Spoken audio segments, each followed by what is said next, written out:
Hello, I've come in a bit early. It's my first time, so I'm trying to get prepared. So hopefully you're in with me. But we'll get in early, and I can see there's 7 people in. Say hi.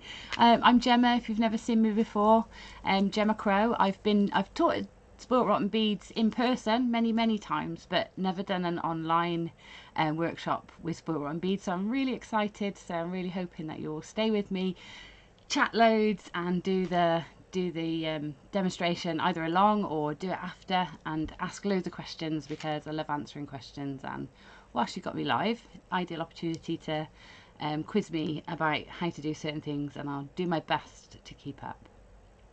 So I'm hoping. Oh look, there's a message. Hiya Gemma. Hiya, who's this? Oh hello, Rachel from Barrow in Finesse. Oh, thank you for the welcome. That's so lovely. Thank you very much. Thank you. I know there's going to be lots of new people I've never met today, so I'm really excited about that too. Hi Geraldine. First time seeing you. I'm from North Carolina. Oh well, hello across the pond. Well, hopefully you'll enjoy today. I do lots of different jewelry making techniques and mediums, so you'll probably see quite a few different things from me, hopefully, if you have me back. Hi Mandy, how are you? I'm well, thank you. Hi Jeanette in Maryland. There's lots of you from across the pond. I was told that there's lots of you come in from America, so that's really exciting. I feel all international, which is really cool. Hi Leslie, nice to see you. I'm so glad you could make it and you haven't had enough of me already this week. Hi Celia. Oh, hi Elizabeth. Oh, this is lovely, so many chats. Great Yarmouth. Are we going to have a competition? Who's the furthest away today? I don't know if I'll be able to keep up or even work it out because my geography is not great. So, hi Isabel. Oh, I'm excited. You've come along, Isabel, too. So, I'm excited to see you too. Hi Sue. Lovely to have you back at SRB. Yay! I've been working my way back ever since I left. Hi Suzanne from Cornwall. Hi Corinne. Lovely to see me again after such a long time. I was on a course with you and Debbie Bolford. How long ago was that? Wow. Yeah, that's probably about 7 years ago. That was a lovely day, wasn't it? That was a lovely day. That was here in Gloucester, isn't it? The Farmers Club. Yeah, so I'm in the UK. I'm in Gloucester. You could probably tell by my accent, although I don't think I've got one, but other people tell me I have. Hi Anita from Downham Market in Norfolk. Oh, nice. From all over the place. So there's lots of you in. So like I was saying, I'll get into the demo and I will be answering. I'll be trying to keep a check on the questions and answering. So if by any chance I miss one because my eyes are elsewhere, then please don't be afraid to repeat the question, because I will try and look up time to time to make sure I'm not missing anything. And I know that the lovely Juliet is in trying to answer questions for you as well, and type in links and things like that, because there's lots for you to know about and lots of things for you to get involved in that I'm sure Juliet will tell you all about too. So nice to see you. Hi from Texas. Oh, hi Catherine. Nice to meet you. It's lovely to have so many new people to say hello to. Hi Christine. Hi Suzanne. Oh, hi Ginny. Hi Marilyn. Hi Jewelbox Heaven. Hiya Sharon. Watching from a moving car. Well, I hope you're not driving, because that could be. I won't do anything too distracting. I'll try not to.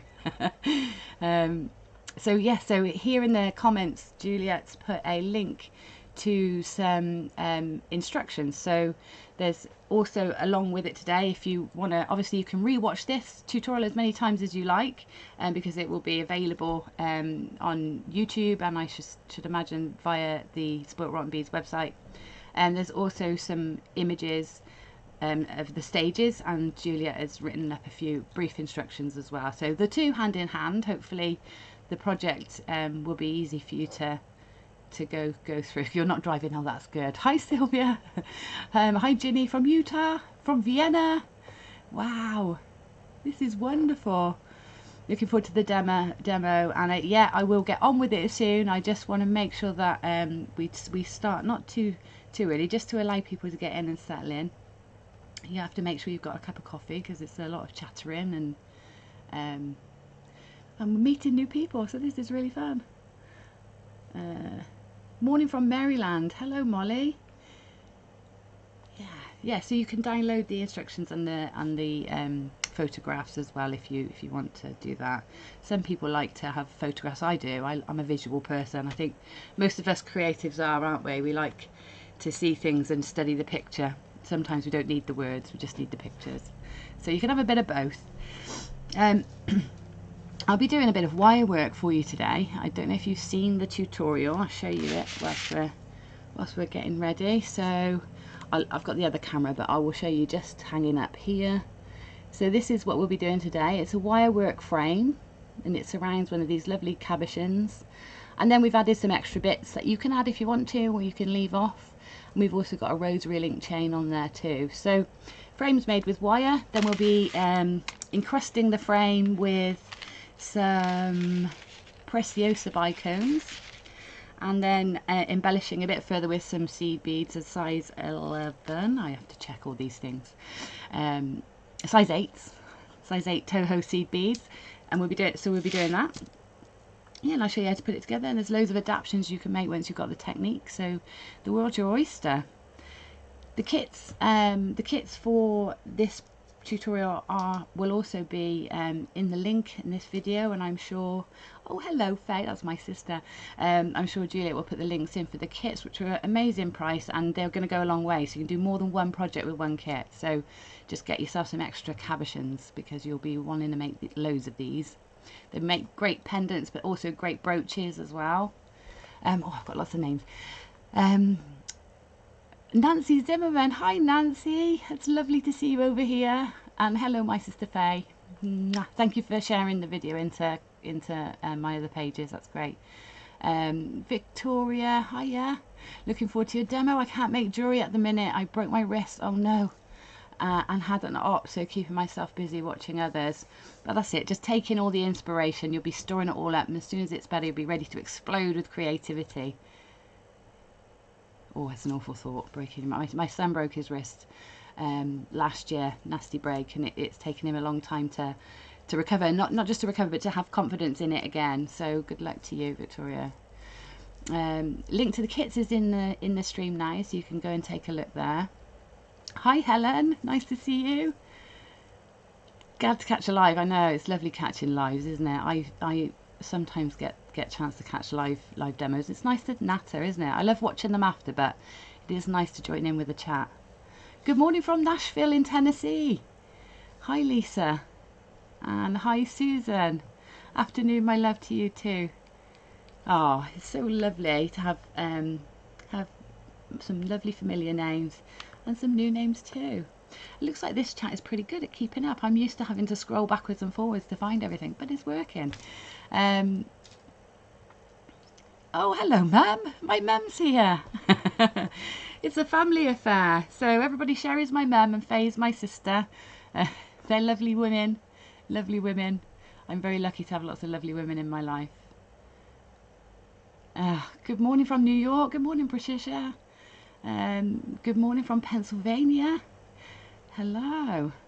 You love my necklace? Yeah, this is one of my wiry ones. I've been teaching this morning as well. I've been doing wire work, so I'm dressed for wire working. I should probably swap them, shouldn't I? But I want to be able to show you this one, so.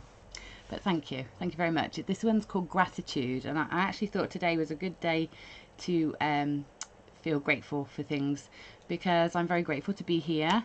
I'm very grateful to be teaching this morning. I'm grateful for the sunshine, and the wind has stopped. So yeah, it's a good day to be grateful today. Hi Paula from Devon. Hi Abby. Can't stay, Jem, but just wanted to say good luck, hun. I'll smash this. Thank you. Well, I hope I don't smash too many things. But hopefully I'll definitely nail the demo. That'll be a good start. Hi Tina, just finished work. Hi Mum and Sis. There you go, Mum and Faye, you've got some highs as well. And hello from Romania. Wow. This is wonderful, and I know I literally have not stopped rabbiting, so it's 6 minutes past 2. So hopefully everybody that is planning on joining us live is in, or we'll catch up as we get going. So I think we'll get started. I've got new technology, so bear with me moving things around a little bit, and hopefully it will all work out well. Yeah, bear with me just in case. So what I'm going to do now is make myself a bit smaller so I can sit up in the top, and you can still see me talking to you. And I'll remember that you can still see me and not make any funny faces, hopefully. Concentration faces, I've got some funny ones.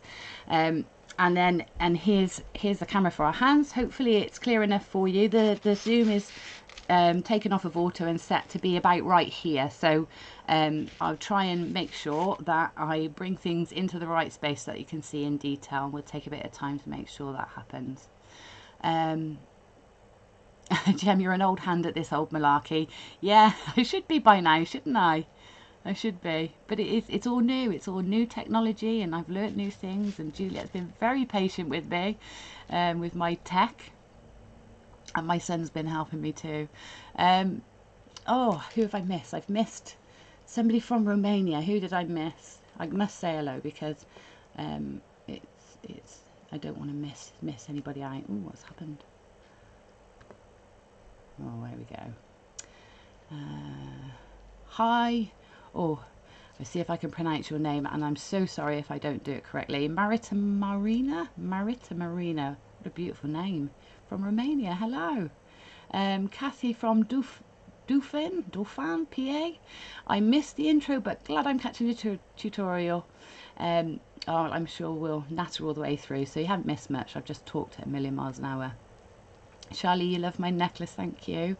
It's still windy here, says Rachel, but I do live by the sea.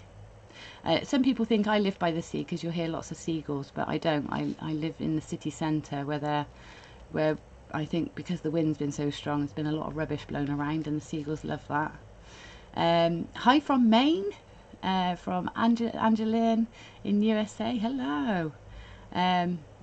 And hi Mandy Alexander, nice to see you. Thank you for joining us. It is very techy, Charlie, it is.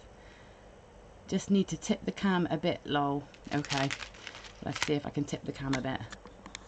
Just tip it there a little bit.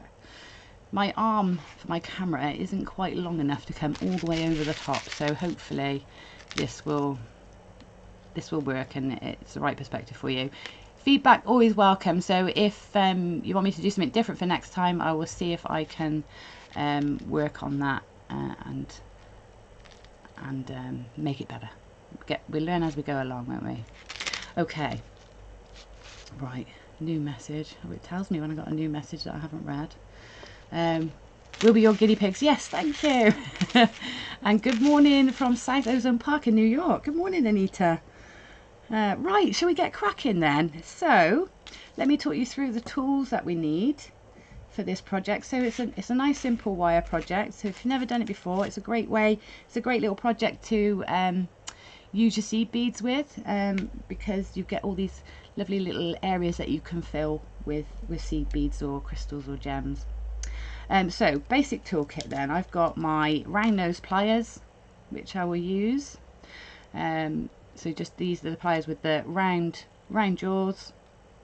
I've got in there slightly tapered, so these are really great for making your small loops and spirals. Hi Beth, and don't worry, catch it on replay, lovely. Can't wait to make this one. Says Vaca1. I don't know your real name, but yeah, get your kit. And then these are your snipe nose pliers or flat nose pliers. We'll use these for holding and bending and things like that. And then you'll need some cutters. You can see these are very well loved, but these are wire cutter pliers, so they're going to cut my wires, give me a nice flush cuts when I make those. Okay, so cutters, and then something a little bit more niche that you may not have in your stash. These are stepped bail makers. Now Juliet does have some of these available in the shops, limited quantity, and just for our tutorial today she's put 15% off. So if you did want to get hold of these, you can get them at a great price today. So these are 6-step bail makers, and what they allow you to do is make consistently sized loops. So you can use round nose pliers if you want to, but it's an idea to mark where on your pliers you used, because it's hard to get a consistent size because they're tapered. Okay, so these are really, really helpful. Other things you could use are mandrels, so you can get stepped mandrels that you can use, and they're really good as well. I like pliers because they're like an extra, it's like an extra hand you can turn and grip with them as well. So grab some of those if you manage to get in early enough, you might be able to get some. Okay, then materials. So we've got our components here are some 0.8mm wire. This is the silver plated. There are others, other colours, and you can get gold plated, silver plated, copper, rose gold, all those. So this is the wire that we use in 0.8 and a 0.4. Okay, so the 0.8 is going to do our framework, and the 0.4 is basically like our thread that stitches everything together. Good morning, Julie Hands. You've got your Zuron flesh cutters. You can't wait to try them out. Yep, today's the day. Try them out. Love Zuron tools. Yeah, they're very good, aren't they? Mine are very well loved. In fact, I think mine are very well loved. I could do with a new pair. And then for the goodies to put inside your designs, we've got these gorgeous Czech Glass Cabochons. Now they've got the most gorgeous patterns across the top, like they're like planets. They're swirly whirly patterns, and this lovely mottled effect. These are lovely, and they're a 25mm round. Now, you know, there are other rounds you can use, cabochons you can use. You can go bigger if you want. I wouldn't recommend going smaller, but you can go bigger if you want to. But these are lovely, and this is what we're using today. So this one is like I'd say it's like strawberry colour, and this one's like lime greens and golds and browns. It's really lovely, this one. So we need one of those. You'll need some 4mm Preciosa bicones. In the pack you get 30, so that's more than enough to do the project. In fact, you can probably do 2 just about with the bicones. So you'll need some of those. You will also need some Ato Toho seed beads. Now the kits that have been put together, expertly put together with colour. One thing that Spoilt Rotten Beads are absolutely brilliant at. They've got a great team of people that make jewellery, so they put beautiful colours together. So this colour is a sweet blush, and this is in the sort of pink variety, the pinky colour. And then in the greens and lime greens variety, the colour here is lemongrass, which is gorgeous. You can almost smell it. It's so good, the colour. Yeah, so I think that's all the ingredients. So we'll get cracking with the demo then. Right, so first off I'm going to clear my board. I've got this darker piece of paper down here on my board, just so that hopefully the contrast helps with seeing everything. Good morning from Harker Heights in Texas. It's a blustery day there. You bought my book. Oh, thanks, Julie. You bought my book. Yeah, I saw the order come through actually. Faye's processing it for you. Thank you very much. Beautiful cabochons. Yes, they are, Julie. Really are. And I'm trying to work out which is talking amongst yourselves and which is talking to me. So,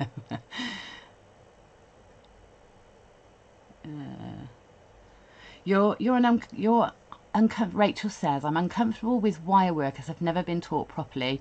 Need some lessons, but I'm virtually housebound and I don't think there is anywhere near that teaches in Cumbria.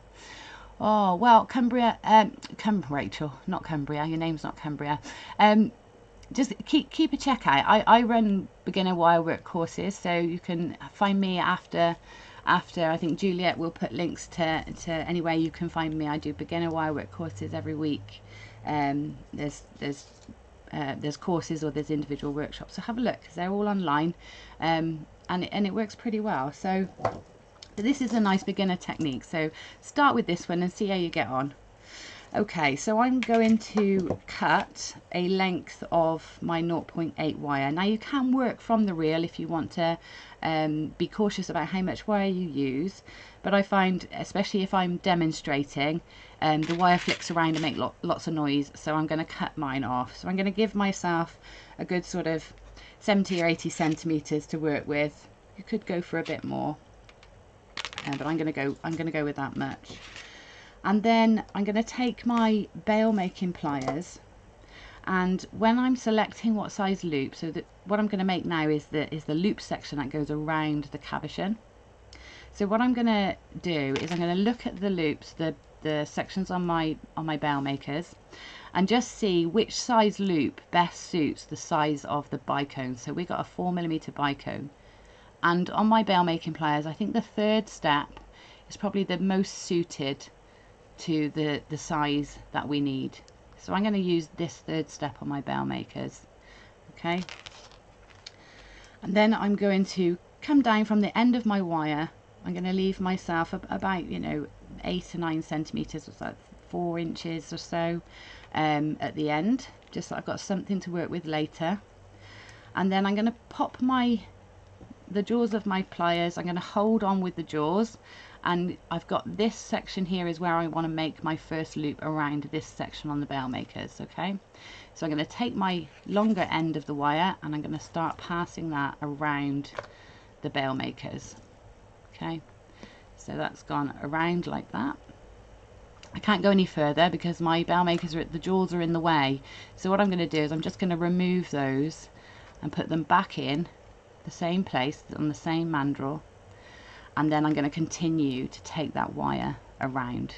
Okay, now what I want to achieve is I want a nice straight line of wire with little loops coming off it. So if I take that off, you can see that this wire here running along the back is going to stay nice and straight, and the loops are going to sit alongside one another along this straight piece of wire. Okay, so I'm going to take my pliers again, and I'm going to come in right next to the last loop I made, and I'm going to take the wire around again. So this time you'll see me swiveling this around, because you can swivel this around and move it around so that you can position the loop properly. Okay, now you can see I'm lining mine up, and I've probably been in some really great concentration faces, haven't I? Sorry, I'm missing comments. So Rachel, you said you were always uncomfortable with wire, but then you got a project from one of your subscription boxes that was all wire work, got used to it really quickly. Yeah, that's it. Just have a go. It's always a nice skill to have in your armory, a few techniques. So it's good to have a go. So you make your own clasps and things like that. I didn't say I got good at it, just used to it. Okay. My nails look lovely, thank you, Julie. Okay, right, so can you see how I've got that loop there? Well, I want it closer to this loop, so I want it really close. So instead of pushing this wire around to make it straight and to finish the loop, I'm actually going to push against the wires just here and push around until the loops are right next to one another, and that's going to finish the circle for me. Okay, and then make sure that that wire is still out. Okay, so I'm gonna pull that out. I'm sorry, Zoom has interrupted me and saying that I've been idle, so I'm gonna click that off. So I've got two loops next to one another now, and what I want to do is I want to continue to make those loops. So for this design I need around 14 loops. Now I'm saying that around 14 loops because it depends how closely together you make them, and how big you make them. So if you're using a different tool and you've got a different size, then you might need more or you might need less. So I'm just going to now carry on along here, popping loops in, and I'm either pulling the wire around to get the loop where I want it, or pushing the wire around to get the loop where I want it.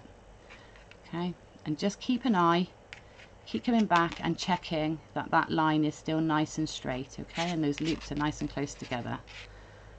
So we just keep going. along like this. So I'm going to work a little bit faster now and read the chat while I'm doing it. Okay. You're the second Gemma I've watched doing wire today. Was it a Gemma with a G? Or was it a Gemma with a J? There's not as many Gemma with G's, I don't think. Who was the other one? Good question, Anita. I was wondering the same. Okay. Let me see where that question was. Many wires will come with measurements on the spool. Let me just find this question. Hi, Nan. Oh, right. You find the question, or have you put it back in again? Good question, Anita. So where's Anita? By any chance, do you know the conversion for the wire sizes in the US? We have numbers such as 60S gauges. I don't. Does anybody else know? Maybe Juliet knows. Oh, there you go. Juliet says 0.8 is 20 gauge and 0.4 is an 18 gauge. Thank you. No, 0.4 is a 26 gauge. I thought it was a bit bigger. Okay, great. She's from England too. Oh, okay. Do you know, I was named after a man. I was named after Jeremy. So my name, because everybody called him Jem for short, my uncle Jeremy, and so they called me Gemma so that they could shorten it to Jem. So I was named after a man. Fun fact. But it suits my line of work, doesn't it? I work with gems, and my surname is Crow, and I like shiny things also. So I've actually been asked if my name was a stage name before, which it probably could be, couldn't it? Gemma Crow. So yeah, right. There's one other thing that I haven't talked to you about whilst I've been doing this that that I should tell you really. So when I'm going around doing these loops, I want to make sure that they're all the same, and the wires are all coming the same way. So here, every time I do a loop, the wire comes up above towards the next one. So if I show you what I mean a bit more slowly, so I'm making my loop, and then instead of going, I could go below the wire, below the loops, but what I want to do is come above. Now it doesn't matter if you started going below, if that's how your hands like to work, because we've all got ways we like to work. It doesn't matter so long as you're consistent. So long as every time you do this, the wire either comes above or below, you can't swap and change, okay? Because what will happen is when you come to bend it round, you'll have some loops sticking up and some loops going downwards. So you want to make sure that they're always up above. Yes, Charlie, you're right. It is magpies, but magpie is a crow family, so it's loosely. So I'm loosely related. Loosely, it loosely makes sense.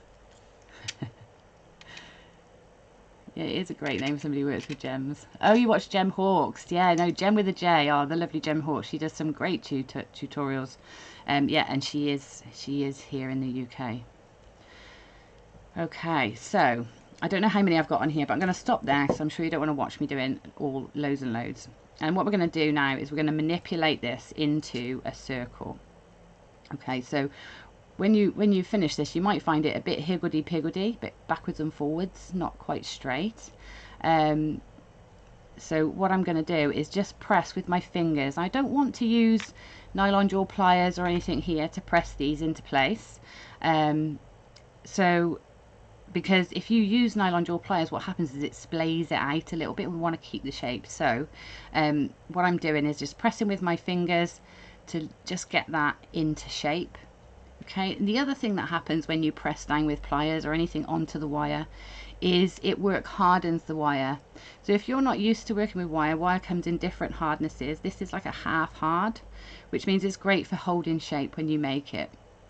But every time you press or squeeze or twist or manipulate the wire, what happens is like the crystal structure within, it's nice and fluid while it's all even. But then every time you press, twist or anything. The crystals inside go like this and make it hard. Now we need this process because we need our jewellery to be hard and durable to wear, especially rings and things like that. But when we want to work with it, we want to keep it soft. So we're going to try not to press too much with pliers until we actually have to, or until we want it set in stone where we want it. Okay, so what I'm going to do now is start making this into a circle, so it's going to sit around our cabochon. Now we don't want to bend it in completely like this, because we want this to be slightly raised so that it lips up over the sides of the cabochon. So what I'm doing is a combination of pressing against it so that the loops are sort of sitting upwards still on the wire, like this, but also bringing it round. So it's a bit of a, you might need to spend a bit of time manipulating this into the right shape. Okay, and we'll bring this round, and then what you can do is take it up to your cabochon and just check that it's roughly the right size. So I'll put this down here. It's easier to see, so keep manipulating. I know I haven't got quite enough loops on here, so I know I would have to put a couple more in, but we just pop it down, see if it sits and is fitting well around that cabochon like that. Okay, and once I'm happy, I think, yeah, that's about right. I've got that roughly in the right shape I need. So then we come up to the ends, these tails that we've got sticking out. We're not going to cut them to size yet. I'm just going to knit them so that there's not loads flying around. And then I'm going to take my snipe or flat nose pliers next to the loop, on the last loop on one end, and I'm just going to kink that back slightly. Okay, so just a little bend on there. Okay, and do the same on the other side. So come to the other side, a little bend upwards. And then that means when we draw these together, these are sort of sticking up in the air so that they will eventually become the bail for our design. Okay. And then again, just bring it back to your cabochon. Just make sure it's the right size. It doesn't matter if it's slightly too big, so long as the cabochon can't fall through from the front. And we also will be doing extra work around this frame, adding beads, so that it will become a slightly smaller aperture after the beads are added. And so, even if it is a little bit loose at the moment, it will tighten up as we go. Okay, right, so next stage then is adding in our bicones. Just pop these up here so I can get to them. And for this we're going to use our 0.4 wire, and we're using our 0.4 wire almost like a needle and thread. Okay, so we're not necessarily doing any wire work, just stitching together. Now, good tip for you: when you get your wire, it can often spring out and be a bit chaotic and messy. So what I tend to do is put it into like a drawstring bag or something, or even an empty sort of Ziploc bag, and then just have the tail sticking out, and then even if it does spring, at least it springs and it's contained in a bag. So or a little organza bag, that's the word I was looking for. Put it in an organza bag. You can still see what's going on inside, but you can pull it out without the risk of it flinging everywhere. Right, so I'm going to take about a metre-ish of my 0.4 wire. That's going to give us plenty to stitch with, stitch our beads into the design with, and it's also going to give us enough so that we can secure the cabochon from the back once we've got the beads in place. I've lost the end of my wire now. Take this.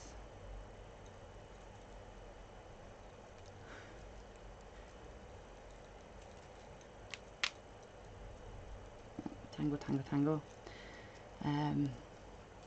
Right, there's a link in the chat now for the tutorial and the kit, so the photos as well. So if you want to watch the look at the photos too. You've been chatted and missed how you get the wire frame to fit the cab.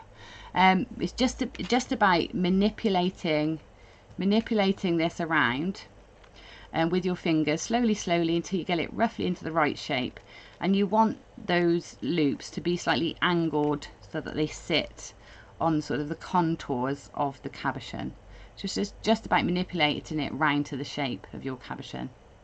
Okay, so and in the photographs you'll see stills of that, so you'll get a better idea of the camber or the angle that you need them to be at. Okay, so I've got my 0.4 wire. Now what I want to do is, it's a lot of wire to work with at once, so what I tend to do is go to the middle of the wire and I work from the middle of my piece one way, and then I work from the middle of my piece the other way. That way I only have to work with half the wire at once instead of having all of it to thread through.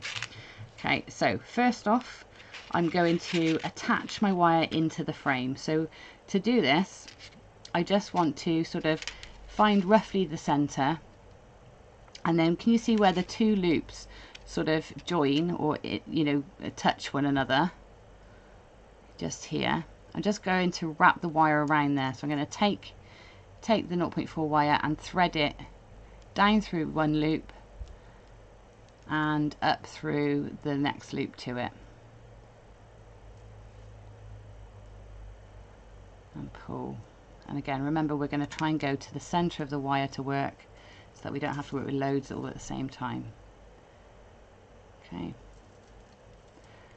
so that's it. That's how you attach your wire into your frame, just around that. Now don't worry if your frame starts to distort a little bit. It's easy to get it back into shape. Okay, so don't worry too much if it distorts, but just wrap the wire just around where those two loops touch. Okay, so now working with this wire one way around the frame, I'm going to pick up a bicone.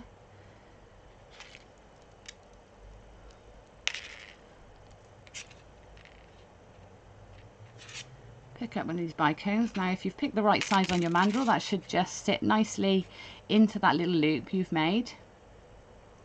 Okay, and so then what we're going to do is take that 0.4 wire down through the little loop next to it, just like that, and then back up through the loop that the bicone is in. Now as you pull through, you see these little twists up here.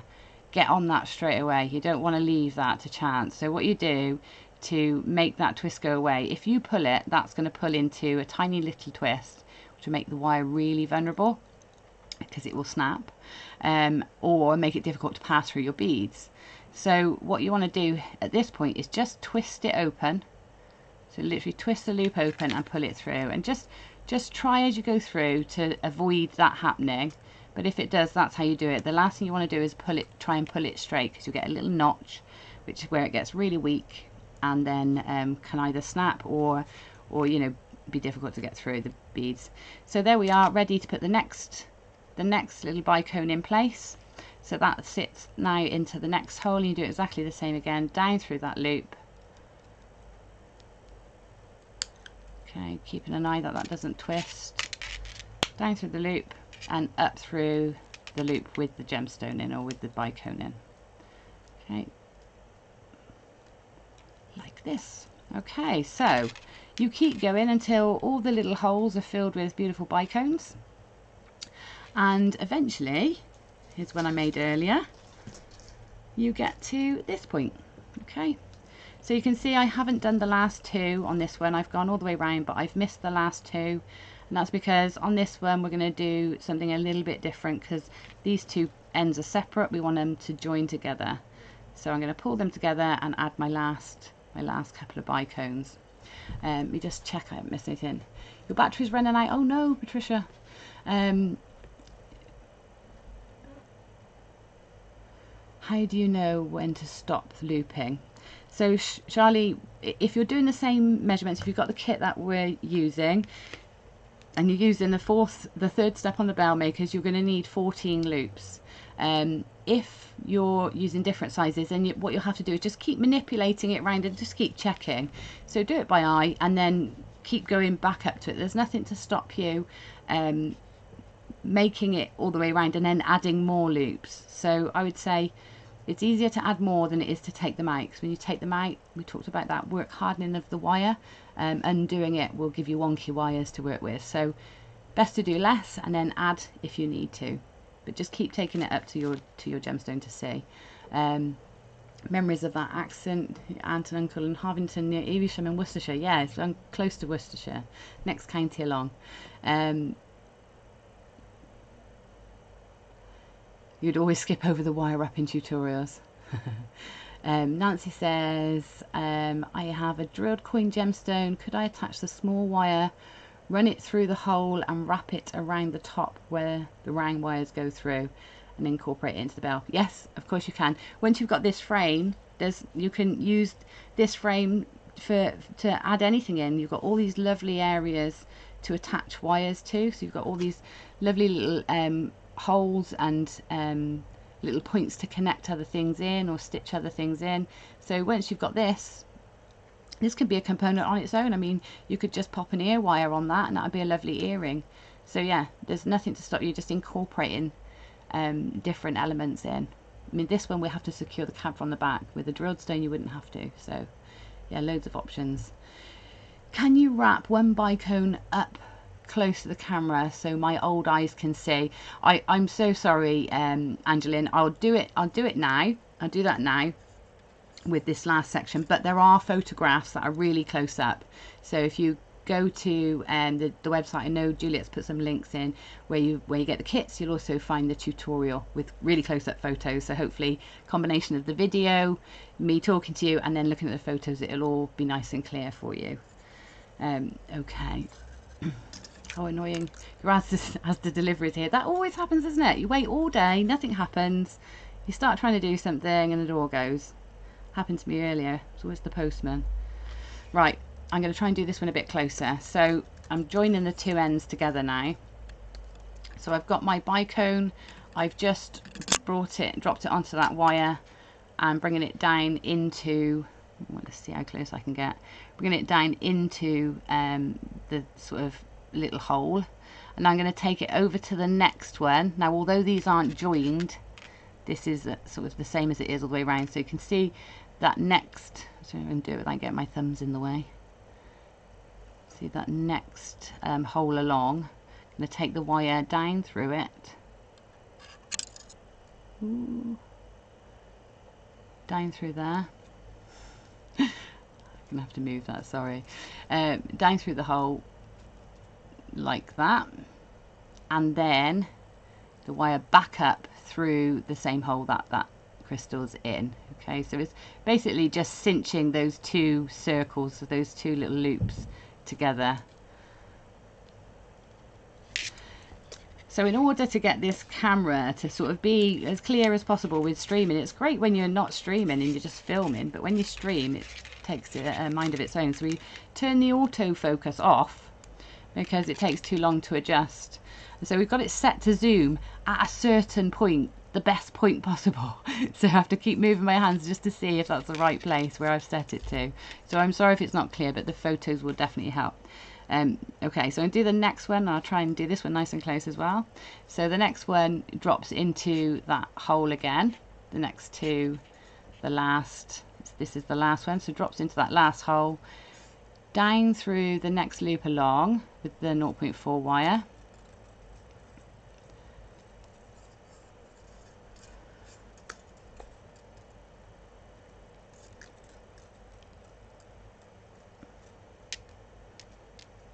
Oh, your problem, Angeline, I know this problem.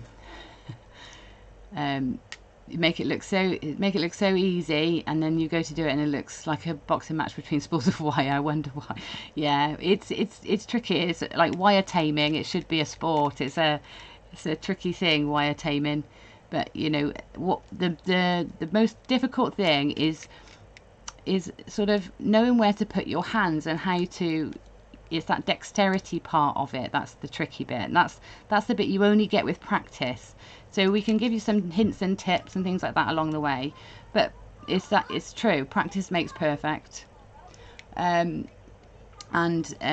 learning how you manipulate it yourself. So I remember learning to knit, and my my elbows are up here, and it's only once you get used to it you start to relax, and then your elbows drop and it becomes easier. But at first, I think when we're trying new things, especially wire work and seed beading and things like that, where it's such tiny close-up work, we tend to get really tense and close to it, and sometimes it's just learning to relax with it, that makes all the difference. But that's practice. That's just practice and repetition, more than anything. But once you've got it, you've got it.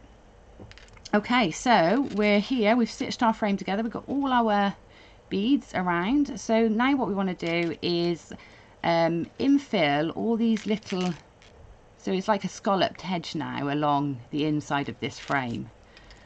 So although this would probably just about hold that cabochon in place, and I could go without using the seed beads if I wanted to, I like the idea of just adding a little bead to embellish each of those little dips in that scalloped edge. So what I'm going to do is use the wire. So I'm still using that 0.4 wire that we put our bicones in with, and I'm going to start adding a little gemstone or a little seed bead along the edge. Okay, so from here, where are my beads gone? Just going to, oh, overkill on the beads there. Rather a lot of beads I just tipped out. That'll be fun putting those away. So now I'm going to pick one of these little size 8 seed beads, Toho seed beads, drop it onto my wire down there,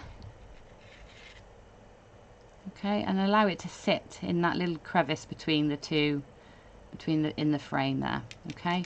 And then I'm going to take my 0.4 wire up through the next loop along,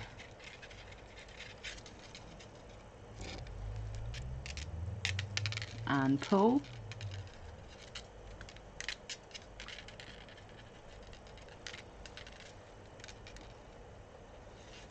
and pull into place until it just nestles itself in between the two little scallops on the edge. Can you see that there? It's just sat in between those two. Okay, and then our wire is ready then to pick up the next one and drop it into the next little scallop. Okay, and then wire up through the next hole along and pull. Now, I don't suppose there's anything to stop you if you are used to using needle and thread for your beading. I don't suppose there's anything to stop you doing this with like your Dura thread or your fire line or wildfire, whatever it is you use. You could do this bit with that. It's just finishing the ends in a project like this is a bit tricky because it's not like you can keep stitching through like you would with your seed beading. But you know, if you're finding you know, doing this stitching with wire tricky, then I suppose there are other ways you could add this in.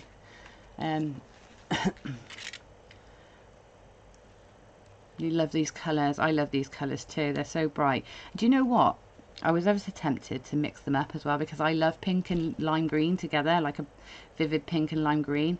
And I was really tempted to be a rebel and put the pink stone in with the lime green lemongrass seed beads and green preciosa crystals. But I stuck to the rules. But you know, you can make your own rules, get both bundles or get some different colour cabs, and these are really like complementary palettes of colour that we're using here. But why not go for some not complementary, like tonal palettes that we're using. They're lovely, but you could go for more complementary colours, clashing colours, and you know, really make it your own. Oh, did you see what I did there? Sorry, I did that just without telling you what I was doing. It got a bit stuck and a bit difficult to pull through, so I just grabbed my chain nose pliers and just give it a bit of a tug, and it pulled through quite nice and easily. Hello, Claire Rob. How are you? Who was asking? Oh, somebody asked earlier, Angeline. The answer was in there. So if you scroll back through, you'll see the gauges. I think it's 26 gauge is the 0.4, and I think it's 18 gauge is the 0.8. Pretty sure that was it. It looks good, but you'll catch up later. Yeah, it'll be there. It'll be there for you to catch up with. Okay. pink and green do go really well together. Right, so how are we doing? I'm nearly there, nearly there. It doesn't take too long. I'm just trying to read and bead, and try and keep my hands in the right place as well. I have to glue my elbows to the table so that I don't move around too much. You know, when I usually work, I work sat back like this, so I sit and I have my work in front of me, very often easier on the back, and I can see what I'm doing, like so if I'm up here. But for you, I'm holding it down here, trying to angle in. I think I need a longer arm on my new tripod because it doesn't seem to want to come over far enough. It's either that or a shorter table. I'm not sure which way to go. Right, we're nearly there. We're nearly there, and we can move on to the next bit. Which, to be honest, we're nearly finished. This is the main part of the demo. So once you've got this bit, this is the trickiest bit. The next bit is all about finishing the pendant really in the way you want, and adding some embellishments and rosary links. So yeah. I wonder, can you think of any other ways that you might use this, or for any other designs?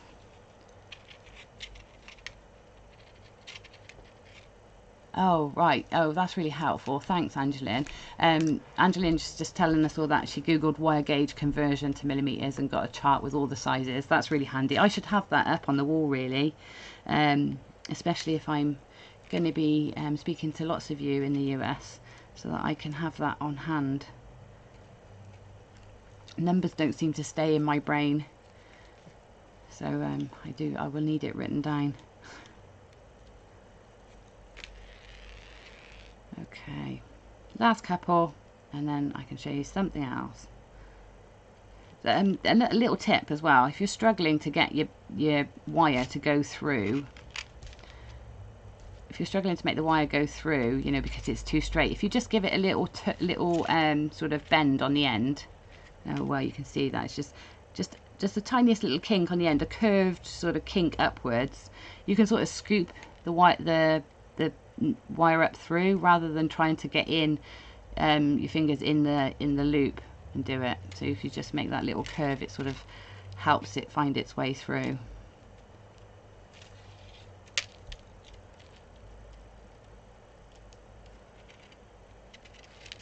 Okay,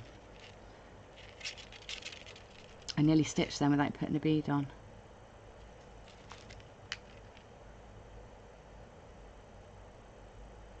Ooh.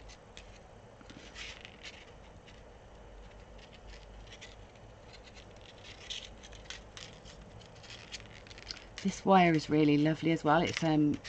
It's a copper core wire, and it's non-tarnish, which is really great, because some plated wires you get, they don't have a non-tarnish coating on, and they can sort of yellow over time, or you can even get that the sort of tarnishing that you would get like on silver in the blackening.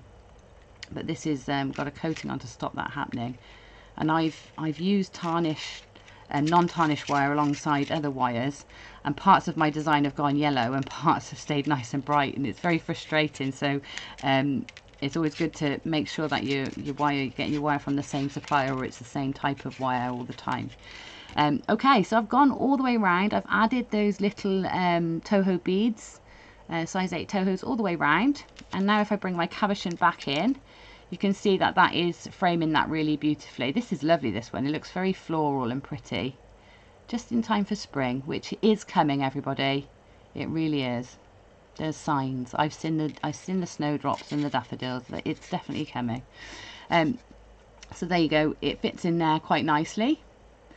So, oh, thanks, Lisa. Hopefully I'll catch you next time. I might need to watch this a couple of times. It would make a lovely brooch, Helen. It absolutely would. And Angeline says you've got a handy ruler with all that on it. Oh, all the conversions. That's useful. That's useful. Your jewellery tarnishes on your skin very easily unless it's sterling silver or 14 karat gold. It's very annoying. Yeah, that can happen. And you know, there is evidence to suggest that. And I know it's true for me. I wear copper a lot, so I've always got my copper bangle on. And sometimes if I'm poorly, or you know, sort of certain hormone changes and things like that, it will blacken my wrist. But if I'm well and, you know, I'm okay, then it doesn't tarnish. It doesn't change my skin color. So there's something in that. Maybe if you are tarnishing, maybe there's a mineral you're lacking, or, and they say with copper, when you blacken, it's because you're absorbing the minerals. And I think we only take what we need, you know, apart from when we feed ourselves. I don't know about you, but I often feed myself things I definitely don't need. But yeah, so maybe I sometimes say to people, well, let it do that for a few days and just see, because it might be that you need that from the copper or from the silver even. But yeah, there are things you can put onto metals to stop that happening. So you can put something called Renaissance wax. That's really good for sort of coating metals to stop them reacting with your skin. Different metals need different amounts of wax. It's all in the instructions. And there's another thing called Ever Bright coatings. That's really good. Very expensive, but it's very good, especially protecting against allergies and things like that as well. So watch backs in particular, I find give me trouble. So yeah, you can coat it with this stuff, and it sort of stops it reacting. So there's a few things you could try if it really bothers you. Yeah, you don't like it tarnishing on you. I understand. It's not pretty, is it, going green or black? So, but you know, if you don't have to go anywhere, let it do it. It's probably quite good for you. And they say it's good for arthritis and joint problems. It would make a lovely surround for a watch face. It would. That's a great idea. Is that Sandra? Yeah, that would make a great idea. It's almost 60 here in Maine now. Tomorrow it will be under 20 degrees. Wow. The snowdrops are now buried in snow. Ginny, where are you? Are you up north somewhere in the UK? Alkaline in your skin on any given day. Yeah, it makes a difference, doesn't it? It's all sciencey. I'm sure there's some science behind it. But you know, copper was sprinkled in wounds on the battlefields in, you know, sort of in the 1800s. 1800s, copper was ground down and sprinkled into wounds for its antibacterial properties. Now, you know, there were also lots of other strange medical practices, so I don't know how effective it was, but you know, it must come from somewhere, that idea. Make lots of copper jewellery to wear. Yeah. Oh, you're in Utah. It's snowing in Utah. Okay. It's definitely snowing down here in the UK, but only in the north, or in Scotland. It seems to be quite bad. Right, okay, we've got our cabochon in. I'll stop nattering now. I've got our cabochon in, and our gems are all around the front. So we've got 2 tails of wire now. One from, you know, from going around and adding those pieces in. So what I'm going to do is, you'll have a longer one and a shorter one. So take the longer one, and that's going to come down the back here.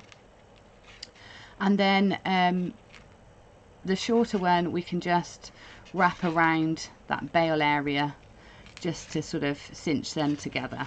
Okay, so just a couple of times around. We'll deal with that one in a minute. And now this wire at the back we can take across the back of the gemstone, so we're going to start securing this in place so it can't fall out. Okay, so we've got loads of spaces along the frame where we can stitch this into place. So we can either make a nice pattern and come backwards and forwards and make a nice pattern, or we can do it randomly. It's up to you. It's up to you whether you mind what it looks like on the back, or whether you're happy just to make sure it's secure. So do whatever you like, whatever you feel comfortable with. I tend to make sure I've gone up and down and side to side or diagonally, so that I know it's at no risk. There's no risk of it coming out of place. So we're just stitching, finding places in that frame to take the wire through and then back along. So I'm going to do a bit of a W sort of shape. So I'm going to come down here, catch along that side there, and again, all this is in the close-up photos, so you can follow the pattern I followed in the close-up photos if you want to, or you can just randomly stitch this in until you're happy that everything is secure and in the right place. I think I'm going to come across to do one across.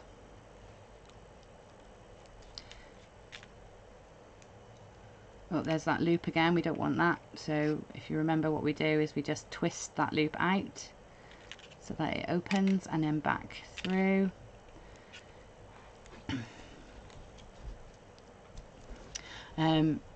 You've got lots of arthritis, so I'm sorry to hear that, Angeline. And what is Charlie saying? Gemma, don't you hate it when you spend a lot of time and effort making a piece in silver plated wire only for the plating to wear off, rendering the piece unwearable and unsellable? Yes. That you know, it is a problem, and I think it depends on where you wear it. So like bracelets and rings, example, you get quite a lot of wear, whereas a necklace or the front like this is not going to get a lot of wear. Also, the silver is quite protected by more protruding objects, so the silver elements aren't actually going to get much wear. Yeah, it is frustrating. I think if you're going to make anything with, you know, that you want longevity for, or you want as an heirloom piece, then yeah, maybe do your practicing in the plated wire and then move up to sterling silver wire when you've got your design perfected and finalized. That's often what I do. If I'm doing some wire work piece in sterling silver, then I will make it up first in copper wire, just to check that my measurements are right and the design holds, etc. Okay, I've ended up with a bit of a star pattern on the back, which is nice, and that's very secure now. I don't need to do anything else. So to finish this wire, I'm just going to wrap around that frame 2 or 3 times to make sure that it doesn't unravel.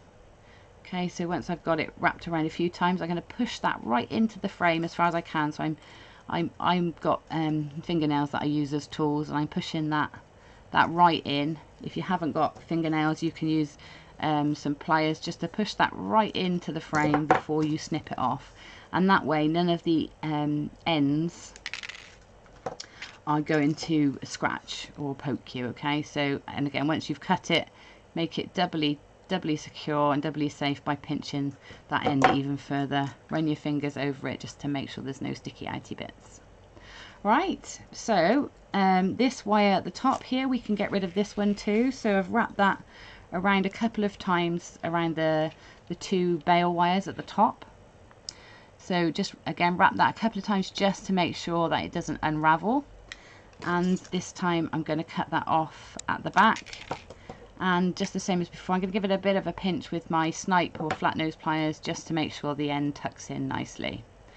Okay, so now we're here. I'm going to cut the ends of this wire to 4 centimeter length. So I'm going to go down to 4 centimeters on my ruler and give that a snip. Okay, and then I cut the other one to the same size. So 4 centimeters is going to give us, you know, a little coiled bail. You can go longer if you want a bigger coil. And then I'm going to come back to my bail making pliers. This time I'm just using the second size on my pliers, and I'm going to roll this wire down so it makes like a coil that sits on top, and we can thread our cord or whatever we want to suspend this on through. So I'm going to wrap down. Now what I want to make sure I do as I roll this round, I want to make sure that I am working, so here's, if my bail makers are here, I want to make sure I'm working along the length of this mandrel, or the jaw of the plier. So when I scroll down, the coil is traveling this way. Okay, that will make sense in just a minute, hopefully. So keep going down, okay, just till we get to there. That's given me 3 loops on my pliers. Okay, and now when we come to do the other one, we want to do the same.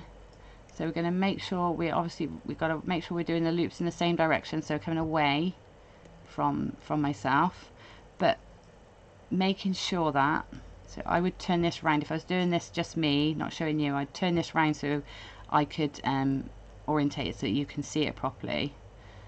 Just start that again. So I'm doing the same, but I'm making sure now that it's travelling up along in the opposite direction. So what we don't want is the two coils, we want the center to stay level with each other, with the coils going off in either direction. Okay, so you just got to make sure that you're wrapping that around in the right way. Okay, so we end up with the two next to one another like that, and you can have this little split in the middle. Now you can push those up together if you want to, but I thought this was a nice little space to put a gemstone, so I'm going to put one of my little bicones in there when I put this onto the threading or the chain that I'm creating. Okay,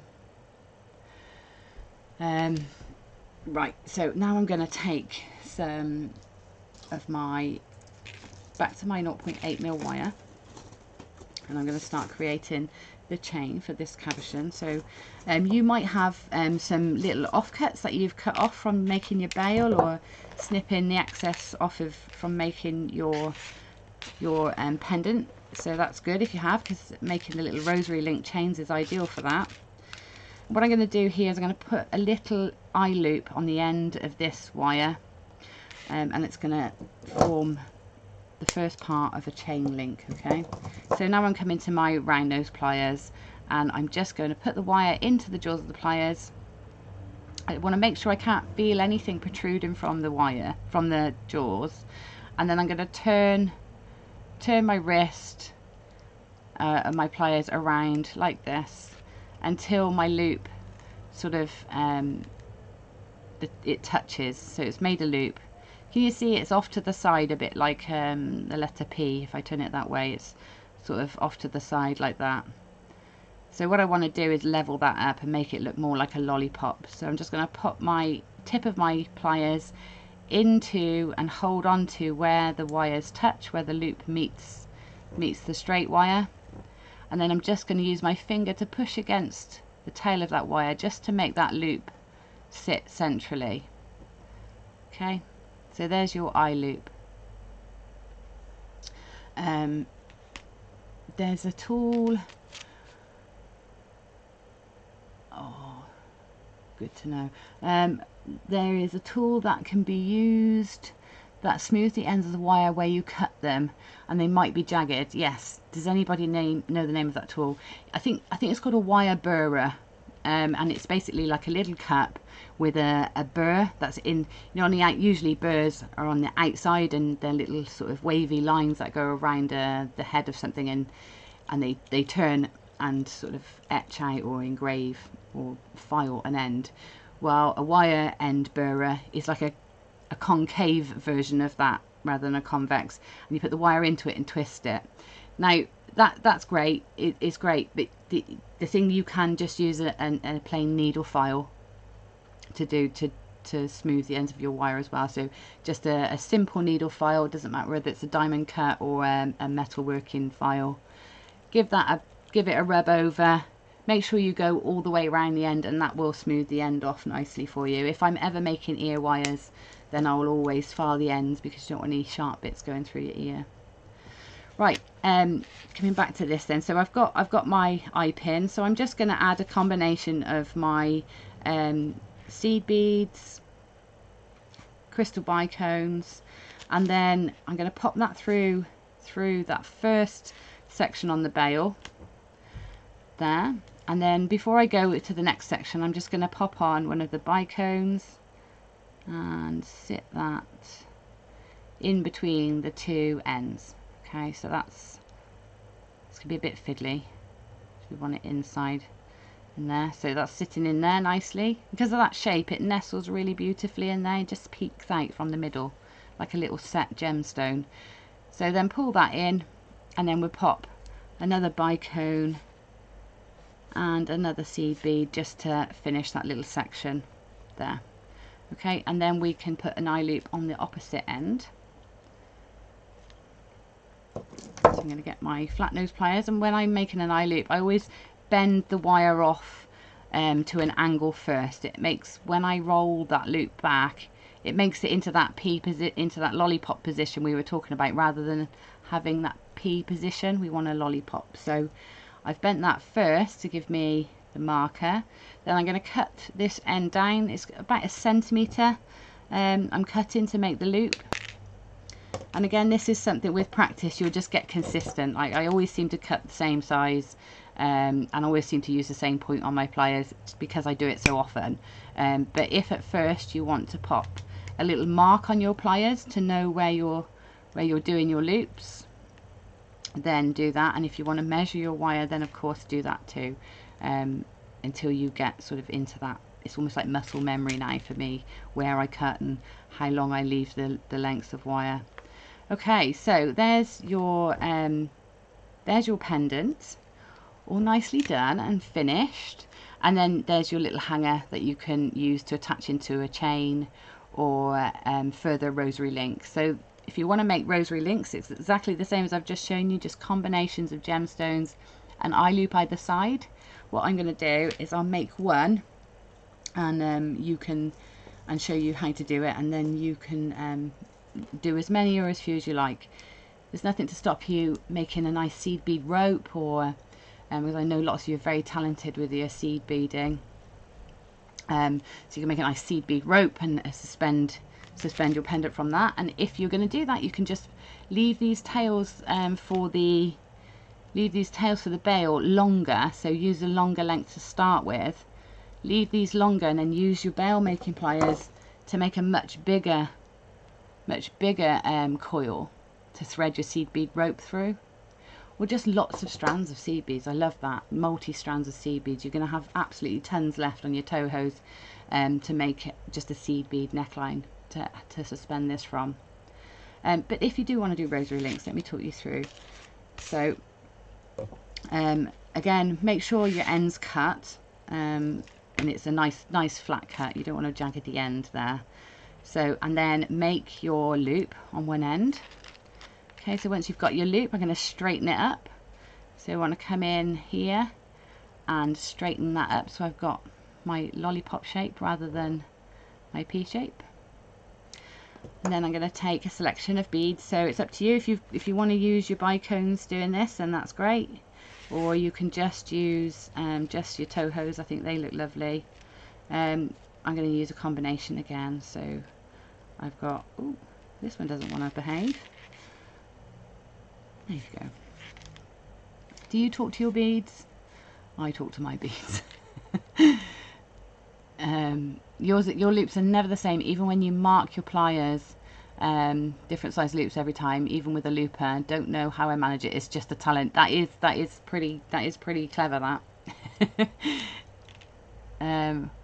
You can make the elements and join them with jump rings. Yes, you can. Of course, you can join things together with jump rings.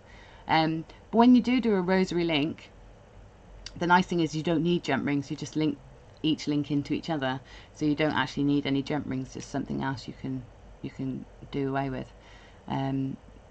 Multi-strand necklace, that would look lovely with one of those made of seed beads and crystals. Yeah, it would, really would. Wrap loops joined with jump rings. Yeah, you could do wrap loops into jump rings, but if you're doing wrap loops, yeah, it's sometimes you can forget to join before you wrap, and then jump rings are a godsend. Yes, Spoilt Rotten Beads will definitely sell head pins, and the head pins sort of take out half the battle, because one loop's done for you and you have to do one, so it halves the time for you. You try to make deals with your beads to get them to do what you want, but they have minds of their own. Yes, they do, especially when people are watching. They seem to get even more annoying, don't they? I talk to everything I do, even when watching YouTube. Yeah. Yes. The joys of working at home means that you can talk to yourself all the time and nobody knows.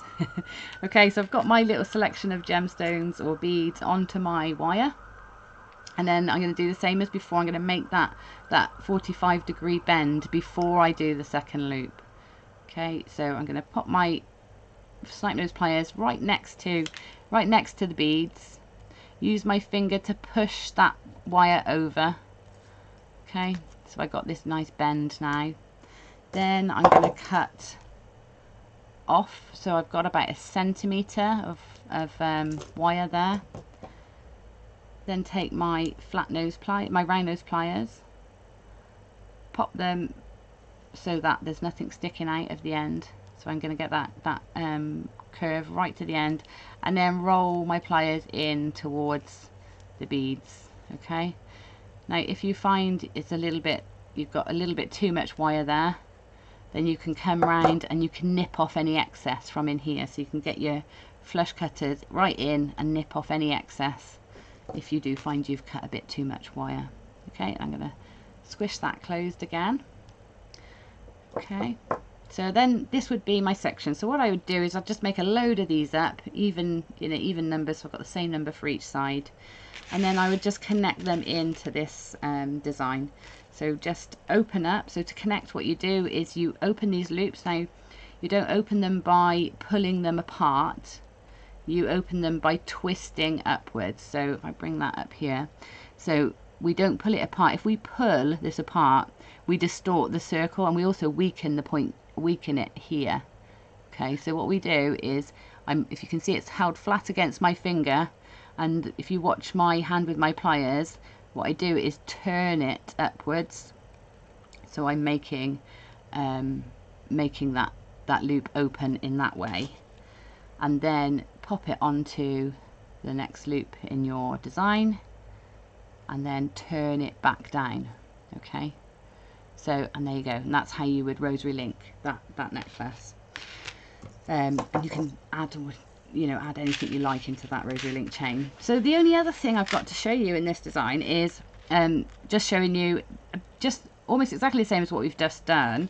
It's at this time we've got a little spiral on the end, and these were just to make some little decorative dangles, just so you got a bit of movement in your piece. Now they're completely optional, but I'll show you how to do them just in case you fancy doing that. So I've got, again, another offcut of wire.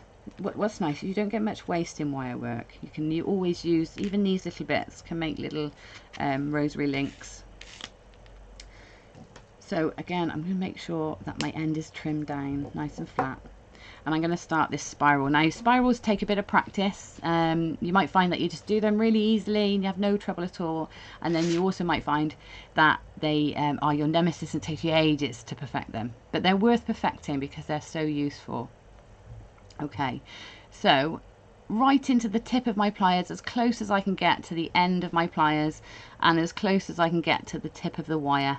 I don't want any sticking out. Okay, and I'm just going to grip really firmly with my pliers onto that wire, and then I'm going to take my thumb and push against the tip of the wire, and I'm pushing the wire around so it's really close to the nose, to the jaw of the pliers. Okay, so I've got my little loop started, so you can see it's a really tight little loop there at the center. You want that bit as tight as you can possibly get. I'm going to put my pliers back in, okay, back in there, and then go again. So I'm going to push the wire around, sort of doing a combination of turning my wrist and pushing the wire around the shape. Okay, so pushing round and round, and what you'll find is you'll get so far, I've got to this point here where I've got sort of almost twice around with my spiral, and then I can't hold it anywhere with my round nose pliers without squashing it. So what I need to do now is swap pliers. So I'm going to swap my pliers now to my snipe nose, or I've heard them called other things recently and I can't remember what they are, but flat or snipe nose pliers, and I'm going to hold across that spiral now so I can continue. So hold across and then push the wire around. Now the important thing here is to hold really firmly so that the wire doesn't slip and slide. If we get this slipping and sliding within the pliers, what we do is we scratch the wire and take any coating off. So if you can hold it nice and tight so that it doesn't slip when you push, you're not going to mark your wire. Now it seems sort of counterintuitive to hold really tightly to protect your wire, but it does protect it. Okay, so once you've got the size of the spiral you like, then you come back in, and again we're going to do that same sort of thing just to make this less like a P shape or Q shape and more like a lollipop. So I'm going to come back in down to the point where the spiral ends, and I'm going to push with my thumb or finger against the spiral to bring it back into line so that it's got like that lollipop shape. Okay, like that, and the spiral sits on the end. And then we use this now like a head pin, so we thread on our combination of beads, so whatever you fancy on there. Okay, like that. And then we're going to make a loop at the top. Now to sit this loop so that the spiral sits flat, so that you actually see the spiral face, we want our loop to go in the opposite direction to our spiral. Okay, so when I start the loop, I'm going to make sure that that 45 degree angle I do at this end, oh beads everywhere, I'm going to make sure that I push that 45-degree angle out like that, so with the spiral sort of flat side up then, so the edge up. So if I turn it that way, the spiral's there, that wire's coming towards me. Does that make sense? Hope so. You know them as needle nose pliers. That's what my dad always called them. Yes, I think that's what it is. I watched a YouTube channel where they were saying needle nose pliers the other day. That's the other one I couldn't think of. Some people say dolphin nose as well. That's another one. Right, so now I'm going to cut this down exactly as before. I want this loop to be a bit bigger because I need to get it into the framework, and also it have a bit of movement so that it dangles and swings. So I'm going to cut this one a bit bigger. So I'm going to go just slightly bigger than my 1 centimetre that I've done before, and slightly further down my round nose plier so I get a bigger loop, and turn that loop round with your pliers until it loops and meets. Okay, so we've got now the loop that side, and if we turn it, we can see the spiral. Okay, so we're just going to open this up and pop it into our cabochon frame. So again, open it just like by twisting it upwards, then take it to the point on your cabochon you'd like it to dangle. Now the best points to put these to dangle these, I get a little pin to show you. So we've got the little spaces where the bicones are here in the loops, and just below the loops you can see you've got these little triangular spaces, and that's where we want to attach these little drops in those triangular spaces. You're not going to see them from the front, and you've got a bit more room for them to flow and move. So I'm just going to pop one in, doesn't matter where, just to show you. So just hook that in, and I'm hooking it in from the front so that the close is at the back, to make a little bit of difference to the design, and then just close that up, and there is a dangle attached, and you can add as many of those as you like. And that, my lovelies, is how you do the design. I have no idea how long I've been going on for. A long time, sorry. I'll get quicker and stop waffling as much, but I hope you've enjoyed it. And oh, that's nice, Shally. It's nice to see a demo without being rushed. Thank you. I definitely haven't been rushed. I've gone on for a long time. Juliet, I hope that's okay. Chain nose. Everybody's saying chain nose or needle nose. The opposite to plain or plain. I don't know. I think I've missed quite a bit. Oh, Charlie said a tip for getting the loops the same size is to put your round nose pliers in the first loop, and oh, missed it, it's gone. First loop, and see how far up the plier the loop is, then try and match the other loops at that point along the plier. Yes, that's a fantastic tip. I meant doing wrap loops for extra length, then joining them with jump rings if you're a beginner. Yes, that does take a bit of time out. Yeah. Yes, we are both birds. Hawk and crow. Yeah, we've laughed at that before, me and Gem. We have Gem Hawks and Gem Crow. Okay, hopefully if you've answered questions, either I or Julia have answered them for you, and thank you for spending so much time here with me. So I'm going to put the camera back so I can see you, not just looking at my board. Thank you for spending so much time with me today and making my first time here at Spoilt Rotten Beads live really fun, and I felt very welcome. Thank you. You're all so lovely and chatty. I really hope the demo was clear for you, and I hope that the photographs help. If you want to have a go at making it, please do, and please show us. We'd love to see. There's a the Friends of Spoilt Rotten Beads or of Spoilt Rotten Beads share page, Spoilt Rotten Beaders page. I would get confused. There's so many groups I'm in. But if anybody knows, please put a link so that you can share anything you make. 'Cause we'd love to see it. Tag me in it so I can see too. I love seeing pieces created from demos that I do. I notice I use my finger measurements to cut wire to make loops. I probably do. I probably do that without thinking. Oh, thank you, Sue. I'm really glad you enjoyed it. Now, I know there's a few. I know there's a few of you that are in a lot and come and do these Wednesday workshops a lot at Spoilt Rotten Beads. But I also know there's lots of you that don't. So I'm going to advise you to sign up to the newsletter with Spoilt Rotten Beads. Not only because you get to know what's coming up in advance, you get access to all the tutorials. You also get loads of discounts, and I think even for signing up, tell me if I'm right, Juliet, if you're still in, even for signing up you get a discount code. So you know, if you're signing up today because you've never been to Spoilt Rotten Beads before and you want to get the kit that I've just demoed with, then you can use a discount on that or anything else. You can also get your discount on the bell making pliers, but sign up to the newsletter because there's so many things that you get to learn about ahead of everybody else. You get to take advantage of the opportunities and the discounts and all the special offers and everything, and I can't recommend them enough. So if you've found Spoilt Rotten Beads for the first time today, lucky you. You're going to have a great time there. You're going to find loads of goodies. So lucky you. Sorry, bank account. Never mind. Loads of inspiration as well. So I think I'm going to say goodbye. Thank you again for having me.